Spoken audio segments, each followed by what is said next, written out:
Hello, good evening everyone. Nandito naman ako sa itaas ng aming bahay. Ay nagdidilig ng aking mga halaman. Hindi ko na sila masyadong aalagaan. Dilig-dilig na lang ang ginagawa ko. At hindi na rin ako nakakapag-ripat. Pero sila naman ay malalago na.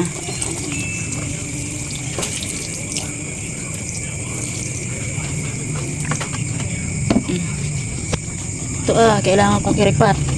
Sila siksikan na sa isang lalagyan.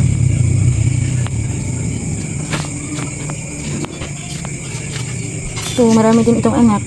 Ito yung ibang variety ng aloe vera. Ito yung succulent na aloe vera, yung maliliit lang. Hindi siya nalaki ng malaki na tulad ng malalaking aloe vera, yung ordinary. Oh, ito ito yung nalaki ng malaking malaki. Malapad, kaso lang ay wala akong malaki-laking paso. At bakit hindi talaga ako makabuhay ng mint leaves? Samantalang dati ang dami kong nabuhay na mint leaves. Oh, inala ang natira. Dahong kakarampot. Oh, napakadami ko ditong halaman, mga aloe vera. Oops, bayan. Oh, napakalalago na. Bukod pa yun na doon sa baba sa terrace. Sobrang lalago na, oh. Siksika na sila sa isang lalagyan.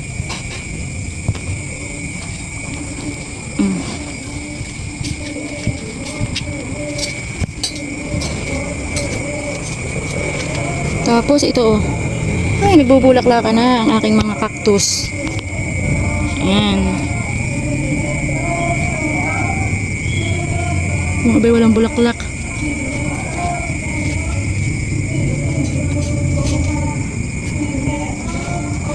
Rambay di pa ito yung anak na noong aking dwarf na aloe vera. Tapos ito ay maganda ang bulaklak nito kapag ito nainitan ng sobra ay nagiging pink ang gilid.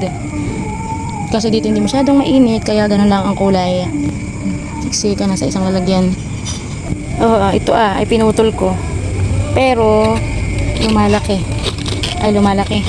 Tumutubo. Ay nakakatuwa. Sige, tinat ko. Nagkakaugat na.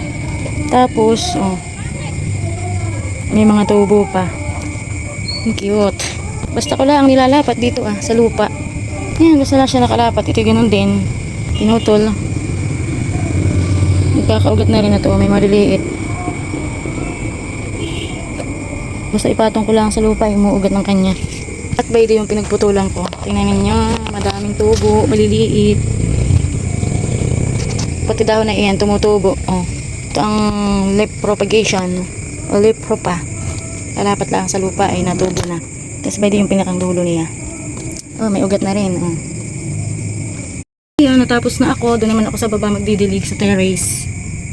Mamaya na ako magdilig dito sa terrace. Kung ano kakain at hindi pa nakakain. Diligin ko dito.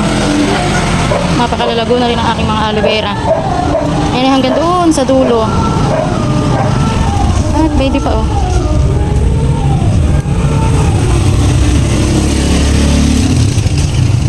diligan ko.